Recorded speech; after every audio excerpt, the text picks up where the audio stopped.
పరిష్కారాలు చూపుతూ రెండో రోజు మంత్రి లోకేష్ ప్రజా దర్బార్. నియోజకవర్గ ప్రజలకు అన్ని రకాలుగా అండగా ఉంటానని భరోసా ఇస్తూ విద్యా ఐటీ శాఖల మంత్రి నారా లోకేష్ నిర్వహిస్తున్న ప్రజా దర్బార్ రెండో రోజు ఆదివారం కూడా కొనసాగింది. ఉదయం 7 గంటలకు ప్రారంభమైన ప్రజా దర్బార్కు ప్రజలు బారులు తీరి లోకేష్ని కలిసి తమ సమస్యలు విన్నవించారు. స్థానికులు, వివిధ సంఘాల ఉద్యోగులు, పేరెంట్స్, పలువురు వ్యాధిగ్రస్తులు, దివ్యాంగులు, ఉద్యోగాల కోసం వచ్చిన వారు ఇలా అనేక వర్గాల ప్రజలు లోకేష్ని కలిసి సమస్యలు విన్నవించారు. డిఎస్సి 2008 జీవో 39 ప్రకారం ఎంటీఎస్ కాంట్రాక్ట్ పద్ధతిలో పనిచేస్తున్న 2193 మందిని రెగ్యులర్ చేయాలి.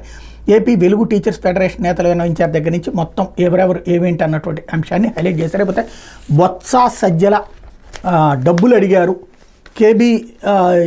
కేజీబీవీల్లో తొలగించిన టీచర్ల ఆరోపణ న్యాయం చేయాలని లోకేష్కి వింటే ఉద్యోగాలు కావాలంటే డబ్బులు ఇవ్వాలని విద్యాశాఖ మాజీ మంత్రి బొత్స సత్యనారాయణ, మాజీ సలహాదారు సజ్జల రామకృష్ణారెడ్డి తమను అడిగారని కస్తూర్బా గాంధీ బాలికల విద్యాలయాల్లో ఉద్యోగాలు కోల్పోయిన టీచర్లు ఆరోపించారు. తమను విధుల్లోకి తీసుకోవాలని వేడుకోగా ఒట్టి చేతులతో కాదు పెట్టెలతో రావాలన్నారని వాపోయారు. చివరికి కోర్టు తమను విధుల్లోకి తీసుకోవాలని ఆదేశించిన సమగ్ర శిక్ష ఎస్పీడీ బి శ్రీనివాసరావు ఆదేశాలను అమలు చేయకపోగా నోటికొచ్చినట్టు మాట్లాడారని ఆవేదన వ్యక్తం చేశారు. అన్యాయంగా ఉద్యోగాలు కోల్పోయిన తమను తిరిగి విధుల్లోకి తీసుకోవాలని కోరుతూ ఆదివారం ఉండవల్లిలో మానవ వనరుల అభివృద్ధి శాఖ మంత్రి నారా లోకేష్ కార్యాలయం వింతపత్రం అందజేశారు. అనంతరం వారు మాట్లాడుతూ 2018-19 ప్రభుత్వ నోటిఫికేషన్ ద్వారా కలెక్టర్లు కేజీబీవీల్లో ఇంటర్ బోధనకు పోస్ట్ గ్రాడ్యుయేట్ టీచర్లు భర్తీ చేశారన్నారు.